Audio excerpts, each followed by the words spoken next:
दोस्तों टाटा स्टील की बात करें, स्टॉक के अंदर आज काफी शानदार तेजी देखने को मिल रही है। स्टॉक फिर से 120 को टच कर गया और सबसे जो बड़ी बात है कि यहाँ पे पूरे मार्केट में जो तेजी का वातावरण बन रहा है वो उसके पीछे वजह भी मेटल इंडेक्स है। तो काफी जबरदस्त मेटल इंडेक्स आज परफॉर्मेंस दिखा रहा है। और यहाँ पे जो सबसे बड़ी बात है कि टाटा स्टील ने अपने Q3 के रिजल्ट की डेट डिक्लेयर कर दी है। कब रिजल्ट है और कैसा रिजल्ट रह सकता है, और क्या रिजल्ट के बाद एक शानदार तेजी की शुरुआत हो सकती है या फिर स्टॉक में वापस गिरावट होगी। वैसे पिछला जो रिजल्ट था उसमें काफी कमजोरी थी और उस रिजल्ट के बाद स्टॉक में प्राइस गिरती हुई दिखाई दी थी, लेकिन उसके बाद स्टॉक थोड़ा सा संभला और ऊपर भी गया। तो आगे की क्या संभावना बन रही है। और दूसरी तरफ देखें तो सरकार की तरफ से जो PLI स्कीम लॉन्च की गई है स्टील सेक्टर के लिए, उसका क्या बेनिफिट मिलने वाला है टाटा स्टील को, और क्या आने वाले समय में सरकार के इस योजना का और फायदा टाटा स्टील उठा सकता है। वैसे सरकार ने इस बार ग्रीन स्टील को फोकस करना शुरू कर दिया है, तो इसका बेनिफिट भी क्या टाटा स्टील उठाएगा। इन सारी बातों को समझेंगे इस वीडियो के माध्यम से। और क्या ये एक लंबी रेस का घोड़ा है जिसपे हम इस समय दाव लगा सकते हैं। सबसे पहले अगर हम बाजार की बात करें, 3 बजे के आसपास का टाइम है। BSE सेंसेक्स 60,272 के स्तर पे, जहां पे 314 पॉइंट की तेजी है, यानी 0.52% अप पर है BSE सेंसेक्स। और काफी दिन के बाद आज पॉजिटिव माहौल बना हुआ है, बाजार में खरीदारी हो रही है और काफी अच्छी खरीदारी भी हो रही है। अगर हम बाजार को अच्छे से समझे आज, तो निफ्टी के जो मेन इंडेक्स है जिसमें निफ्टी 100 हो या फिर निफ्टी 200 या फिर निफ्टी 500, वो अच्छा कर रहे हैं। यहाँ पे लगभग ½ % की हमें तेजी देखने को मिल रही है। यहाँ पे जो गिरावट है वो है मिड कैप में, Nifty mid cap 50, Nifty mid cap 100 और निफ्टी मिड कैप 150 में आज हमें गिरावट देखने को मिल रही है। लेकिन थोड़ी सी चौंकाने वाली बात यह है कि स्मॉल कैप भी अच्छा कर रहा है आज। निफ्टी स्मॉल कैप 50 या फिर 250, वहां पर भी हमें लगभग अच्छी खासी तेजी देखने को मिल रही है। तो गिरावट सिर्फ आज मिड कैप के अंदर है, बाकी ओवरऑल निफ्टी के मजबूत इंडेक्स है वो काफी अच्छा कर रहे हैं और स्मॉल कैप में भी गिरावट नहीं है। तो बाकी अगर हम सेक्टरल इंडेक्स की बात करें तो बाजार को आज जो लीड कर रहे हैं वो है निफ्टी मेटल और निफ्टी PSU बैंक। आप देख सकते हो कि दोनों में 1.29% की जबरदस्त तेजी बनी हुई है और इस वजह से बाजार तेजी से आगे बढ़ता हुआ दिखाई देगा। एक अच्छी बात और है कि सेक्टरल इंडेक्स कहीं पर भी आपको कोई निगेटिव रिटर्न देने को दिखाई नहीं देगा। सब जगह पे माहौल पॉजिटिव बना हुआ है और लगभग ½ % की तेजी तो हर जगह पे है। सिर्फ एक निफ्टी FMCG है जहां पे तेजी कम, यानी 0.11% की तेजी है। बाकी ओवरऑल काफी अच्छा प्रदर्शन कर रहे हैं। अब टाटा स्टील की बात करें तो स्टॉक की शुरुआत 118 पर हुई, पॉजिटिव शुरुआत हुई। कल के क्लोजिंग में 118 के आसपास थी।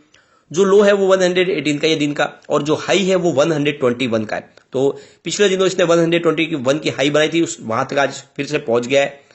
आज अभी फिलहाल 120 के आसपास ट्रेड कर रहा है स्टॉक। 2.07% की जबरदस्त तेजी है। वॉल्यूम में बहुत दिन के बाद जबरदस्त उछाल है। पिछले 1 महीने पहले इसका 5 करोड़ का वॉल्यूम था, 2 करोड़ की डिलीवरी उठाई गई थी। 1 वीक पहले 5 करोड़ का वॉल्यूम हुआ था, 2 करोड़ की ही डिलीवरी उठाई गई थी। और कल 4 करोड़ का वॉल्यूम था, 1 करोड़ की डिलीवरी उठाई गई थी। लेकिन आज 3 बजे के पहले ही 6 करोड़ का वॉल्यूम हो चुका है, यानी पूरे महीने में सबसे शानदार वॉल्यूम है और लोगों का रुझान स्टॉक की तरफ बढ़ चुका है। और इसी वजह से देखें तो पूरे बाजार में वॉल्यूम के मामले में टाटा स्टील आज नंबर 4 पे है और बहुत दिन के बाद भारी वॉल्यूम में कामकाज हो रहा है। तो ये तो आप समझ ही सकते हो कि टाटा स्टील में लोगों का रुझान बढ़ चुका है और इसके पीछे वजह है टाटा स्टील ने अपने Q3 के रिजल्ट की डेट डिक्लेयर कर दी है। तो यहां पे देख सकते हो 6 फरवरी सोमवार के दिन कंपनी अपना रिजल्ट डिक्लेयर करेगी। और आप देख सकते हो कि ऑलरेडी इसके लिए जो इनसाइडर ट्रेडिंग विंडो थी वो पहले से ही बंद कर दी गई थी 25 दिसंबर को। अब ये खुलेगी 40 आवर्स के बाद, जब रिजल्ट डिक्लेयर हो जाएगा उसके 48 घंटों के बाद में ही नॉर्मल ट्रेडिंग शुरू हो जाएगी।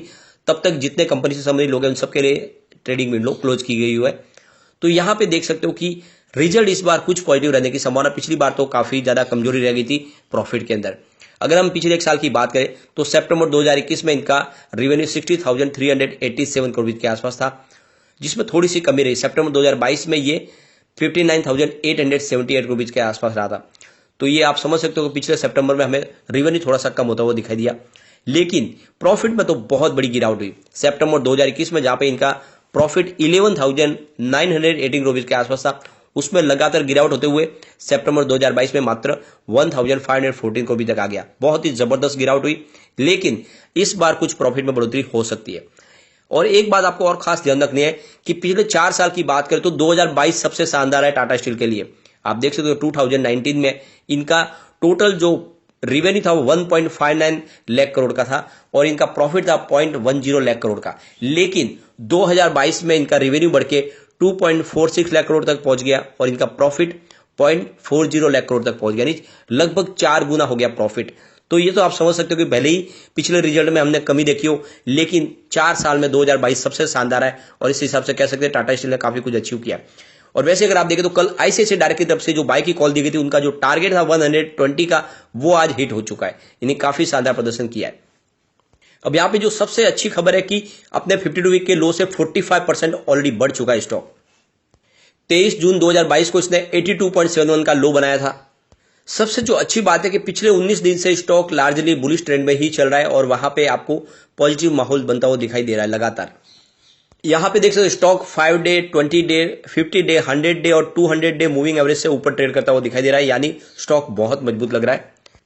तो यहां पे अगर आप देखें तो प्रभुदास लीलाधर की तरफ से वैशाली पारी का कहना है कि स्टॉक में इस समय आपको खरीदारी करनी चाहिए। स्टॉक में आपको 110 का ये एक तरह से स्टॉप लॉस लगाना चाहिए क्योंकि एक मजबूत सपोर्ट है और 120 के ऊपर स्टॉक जाएगा तो फिर इसके जो आगे के टारगेट है वो 138 के और उसको पार करते ही 145 तक स्टॉक जाता हुआ दिखाई देगा। तो बिल्कुल यहां पे खरीदारी की सलाह दी जा रही है। इसके अलावा अगर आप देखें तो जेफरीज ने इसका 150 का टारगेट दिया है 1 साल के लिए।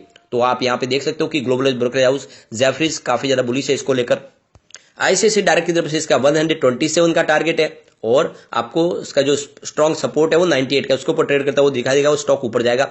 इसके अलावा टिप्स टू ट्रेड की तरफ से अभिजीत ने भी यहाँ पे इसमें बाय की कॉल दी गई है और उनके हिसाब से जो इसके आने वाले जो समय के टारगेट है वो 126 है और उसको पार करते ही 132 तक स्टॉक जाता हुआ दिखाई दे सकता है। स्टॉप लॉस 117 का लगाना है। शेयर इंडिया के रवि सिंह का भी यहां पे बाय की कॉल है, उनके हिसाब से इसमें तेजी का वातावरण बनेगा, स्टॉक ऊपर जाएगा। 125 का उन्होंने शॉर्ट टर्म टारगेट दिया हुआ है जो बहुत जल्द आता हुआ दिखाई दे सकता है। आज वैसे 121 तक स्टॉक जाता हुआ हमें दिखाई दिया है।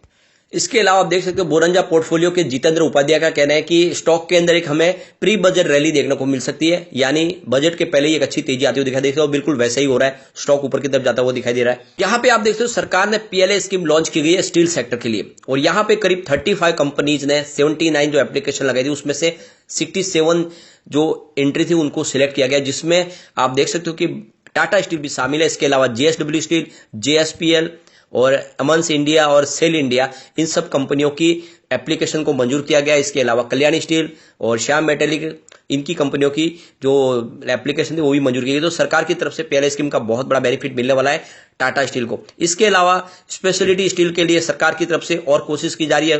अब आने वाले बजट में भी सरकार की तरफ से पीएलआई स्कीम को और आगे बढ़ाया जा सकता है। तो टाटा स्टील भी चाहते हैं कि इसमें सरकार की तरफ से पीएलआई स्कीम का बेनिफिट मिले, क्योंकि स्टील सेक्टर की बहुत सारी इनकी अलग अलग जो कंपनियां हैं वो चाहती है कि सरकार का पीएलआई स्कीम को बेनिफिट मिले। सरकार ग्रीन स्टील को प्रमोट कर रही है तो सरकार को चाहिए कि उसमें कुछ सब्सिडी और दे, पीएलआई स्कीम का बेनिफिट दे। तो यहां पे बहुत सारी अपेक्षा है इस बजट में टाटा स्टील को भी सरकार से। तो ये मौका है कि बजट के पहले आपको टाटा स्टील में इन्वेस्टमेंट करना चाहिए। यह एक मल्टीबैगर साबित हो सकता है आने वाले समय में। यहां पे आप देख सकते हो इसका कम्युनिटी सेंटीमेंट स्टॉक के साथ बना हुआ है। 96% बाय की कॉल है, 1% सेल की कॉल है, 3% होल्ड की कॉल है। इसका मतलब 100 में से आप देख सकते हो 99% लोग इसको लेना पसंद करें।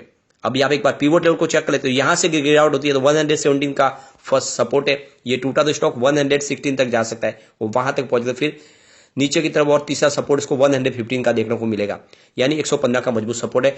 तेजी बनी तो 119 का फर्स्ट रेजिस्टेंस है, ये ब्रेक हो चुका है। सेकंड 119.97 का है, इसको भी ब्रेक कर लिया और तीसरा 120 का है। आप देख सकते हो ये भी ऑलरेडी ब्रेक हो चुका है इंट्राडे में। इसका मतलब स्टॉक बुलिश जोन में और जल्दी मुझे लग रहा है ये 125 को टच कर सकता है। तो शॉर्ट टर्म का नजरिया लेके इसमें इन्वेस्टमेंट कर सकते हैं। जो लॉन्ग टर्म इन्वेस्टर है उनको बने रहना है, ये एक लंबी रेस का घोड़ा आने वाले समय आपको मालामाल कर देगा। लेकिन फ्रेंड, कोई भी इन्वेस्टमेंट करने से पहले अपने फाइनेंशियल एडवाइजर से बारे में ले ले या अपना खुद का रिसर्च करें, क्योंकि मैंने वीडियो आपके एजुकेशनल पर्पज के लिए ही बनाया। वीडियो पसंद आए तो लाइक शेयर जरूर कीजिए और चैनल को सब्सक्राइब कर दीजिए। Thank you friend.